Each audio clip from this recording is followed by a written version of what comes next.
वंदे मातरम. मी आझाद पवार. आज 1 जानेवारी पूर्ण जग सेलिब्रेशनच्या माहोलमध्ये डुबलेलं आहे आणि दुसरीकडे जे आपले दलित बांधव आहेत ते आपल्या पूर्वजांची आठवण म्हणून 1 जानेवारीला शौर्य दिवस हे पुण्याच्या भीमा कोरेगाव येथे विजय स्तंभ येथे साजरा करतात दरवर्षी.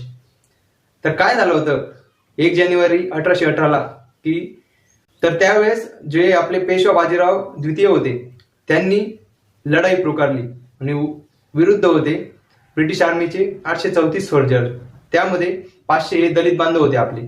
तर का लढाई झाली यांच्यात, तर पेशवा बाजीराव द्वितीय यांनी मनुस्मृती लागू केली होती, ज्यामध्ये तुम्हाला माहितीच आहे की काय काय लिहिलेलं आहे.